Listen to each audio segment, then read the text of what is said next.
Shalom Ubracha, nous poursuivons aujourd'hui avec la troisième Mishnah du troisième Pérek de Masechet Moed Katan, toujours concernant l'interdiction de faire une melacha pendant Chol HaMoed. Là, nous allons parler de l'interdiction d'écrire pendant Chol HaMoed. Écrire, c'est interdit, mais les Chachamim ont permis certaines choses à cause de Davar HaAved, qu'il y a un risque de perte. Ve'elu kotvim b'moed. Voici ceux qui peuvent écrire à Chol HaMoed. Kiddushe Nashim.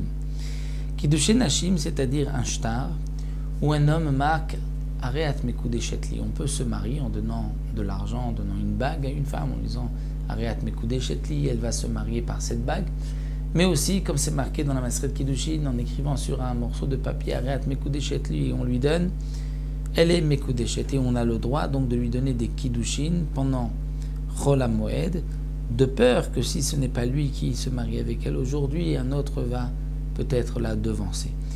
Donc bien que nous avons vu plus haut, dans le deuxième pérec, il est interdit de célébrer un mariage. Là, il ne s'agit pas d'un mariage de Nisuim, il s'agit d'un Irousin, c'est-à-dire donner juste la bague. C'est vrai que par cela, elle deviendra sa femme.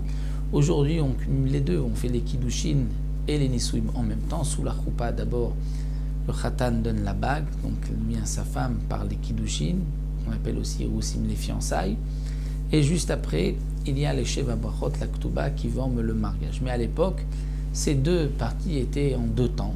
Il y avait d'abord les Kiddushin, qui est appelé les fiançailles de l'époque, lui donner de l'argent, une bague, un shtar, et elle devenait par cela sa femme, mais il ne pouvait pas encore vivre avec elle jusqu'au moment de la choupa du mariage, et c'est la choupa qui est interdite pendant Chol HaMoed, comme nous l'avons vu. De même, on pourrait écrire Gitin, un acte de divorce, dans le cas où le mari doit partir et que s'il ne lui donne pas aujourd'hui l'acte de divorce, elle restera Aguna, elle ne pourra pas se remarier. Veshovarim, un reçu. Si quelqu'un doit de l'argent, il dit à son ami, je te rends l'argent que je te dois, que si tu m'écris un reçu. Donc on pourra écrire ce reçu.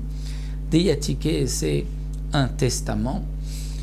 Donc quelqu'un qui risque de mourir incessamment sous peu et qu'il va, donc s'il n'écrit pas son testament, c'est Davar HaAved, sera perdu. Ou Matana, quelqu'un qui écrit, il veut donner un cadeau à son prochain, on a le droit de l'écrire pendant Chol HaMoed, de peur qu'après il risque de changer d'avis.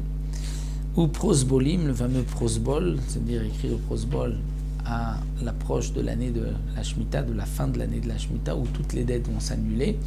Et Hillel avait instauré ce fameux principe de prosbol, de donner les shtarot, donc tout ce qu'on me doit, de donner au Beddin, et ensuite de pouvoir les récupérer comme c'est rapporté dans Masechet Shvi'it.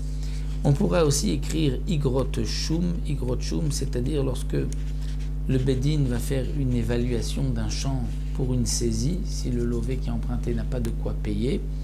Donc le Beddin va écrire une évaluation du bien, Vigrot Mazon, ou bien le Beddin va vendre un terrain pour donner à manger à une femme, aux enfants, dans le cas où un homme est décédé et il a laissé des biens.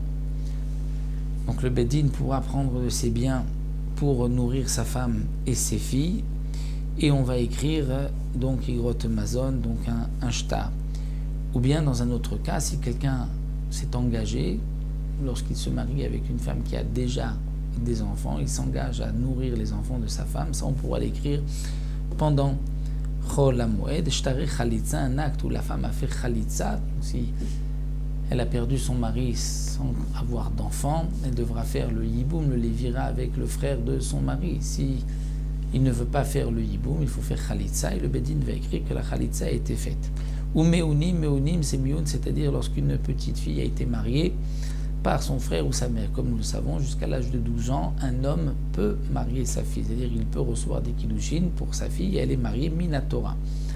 Mais dans le cas où le père est décédé et que les Chachamim ont eu peur pour la fille qu'elle ne soit pas bien entourée, les Chachamim ont permis à la mère ou au frère d'accepter des kiddushin d'un homme qui se mariera avec cette jeune fille avant l'âge de 12 ans, afin qu'elle soit prise en charge. Mais elle pourra, à l'âge de 12 ans, refuser ce mariage si elle ne le veut pas, étant donné que ce n'est qu'un mariage midera banan, puisque ce n'est pas le père qui a reçu les kiddushin. Donc ça, on pourra écrire le shtar comme quoi elle a refusé ce mariage, ou shtaré berurim, un shtar où deux personnes qui ont un litige, une dispute, ont décidé de prendre l'un tel beddin et l'autre tel, l'un tel juge et l'autre tel juge. Donc on écrit, je prends tel juge, l'autre prend tel juge, et ça on écrit un shtar pour ne pas qu'il change d'avis ensuite. Ou xerot beddin, tous les décrets du beddin, tout ce que le beddin a des possèques à trancher, on pourra l'écrire vigorot shel reshut, et même des lettres shel reshut, c'est-à-dire des ordres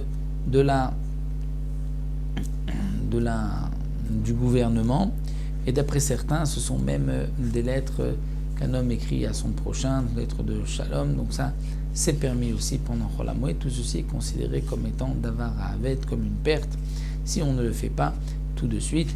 Donc voici ce qui est permis d'écrire pendant Chol HaMoed, et nous poursuivrons dans la 4e Mishnah, on verra ce qui est interdit d'écrire pendant Chol HaMoed.